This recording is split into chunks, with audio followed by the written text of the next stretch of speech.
gospodin Zdeslav Perković je namjestio atlas kod Vladimira i vidjet ćemo kakvi su rezultati i zbog čega ste uopće došli kod Vladimira i kada. Došao sam kod Vladimira, ima jedno 15 dana na jedan tretman jedini namještanja atlasa zbog problema koji sam imao duže vremena s leđima, koje sam pokušavao sanirati na razne načine. Znači išao sam i kod kiropraktičara, kod nekih sam bio zadovoljan, kod nekih i nisam. Znači, rezultati nakon što bi završio tretman nisu bili zadovoljavajući, a isto se radilo o nekakvom namještanju atlasa i onda sam, nakon što sam istraživao malo internet, odlučio doći ovdje i namjestiti atlas. Jedan put ste bili i danas je kontrola? Tako je, kontrola.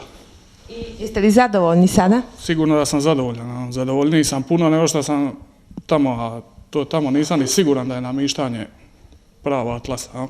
A specifične, recite specifične koje su bile ove tegobe i kako je sada? Čujte, bile su tegobe vratne, bile su tegobe, šta ja znam, sa skoliozom, jel?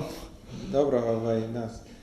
I ponekad vrtoglavice i glavobolje? Vrtoglavice, trnjenje ruku, nogu, to su neki standardni simptomi vezani uz bolove u leđima, koji sad nema, uglavnom. Znači, 15 dana... Neki su momentalno nestali, isti tren, recimo imam oni anatomski kušin na kojemu spavam, sad mogu zaspati, ne znam kako, bilo kako, ujutro ću se probudi bez ukočenog vrata. Može sad i na dasci? Može i na dasci, bez problema. Znači, vrat više nije ukočen, pokretljivost je lakša i bolja. Super. I disanje, rekli ste da malo lakše dišete? Je, ispravilo me odmah. Kad sam se digao nakon 1-2 minute, od jedan put sam udahnio, ali sam udahnio iz neke više točke. Kao da letite? A ja meni se ovo čini kada je ovo zglob u stvari, a ne kralježak. Zglob koji oktiče glavu. I ako nije na pravom mjestu, onda glava se automatski teže okreće. A ima i drugih problema koji se vezuju uz to. Da ja sad ne bi o tome puno govorio. Gledate kao stručnjak. Pa sve se ja to istražio, ima radi tih problema, malo internet je danas, informacije su dostupne svima, može se sve saznati. A s nama je i gospodin Blago Karlić, inženjer radiologije, koji je sigurno vidio jako puno atlasa, pa me baš zanima vaše mišljenje. A koliko čujem i vi ste novi atlas profilak specijalist u Splitu.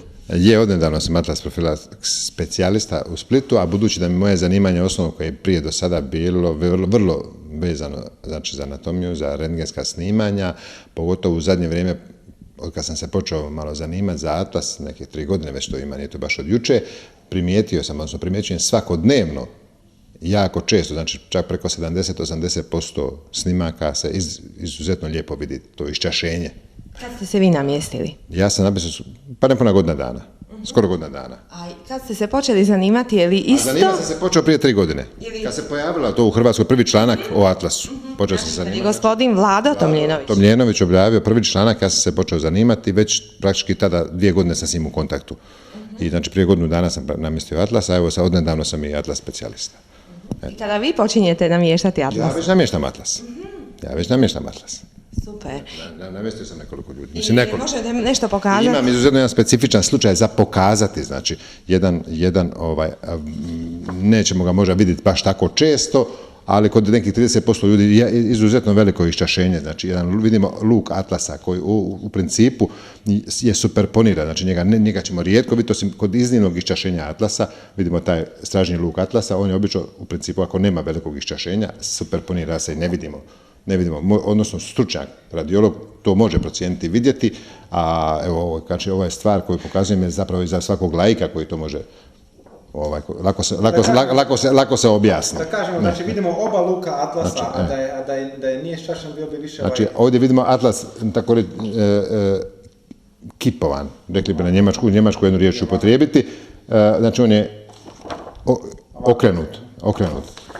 A to je snimka istog zgloba, odnosno iste osobe je isto atlas, gdje vidimo na lijevu stranu otvoren atlanto-okcipitalni zglob, na desnu ga stranu ne vidimo. Ali kažem, opet ne bih želio ulaziti u komentar nekih stvari koje ne idu u domenu atlas profa, nego jednostavno kažem, ovo su očite stvari koje se izuzetno često vidi. Vrlo smo zadovoljni i sretni, imamo još jednog atlas specijalista ovdje u Splitu, ima stvarno dosta iščašnih atlasa kao što smo vidjeli i fantastičnih rezultata i želio bih od nas ima još više u budućnosti.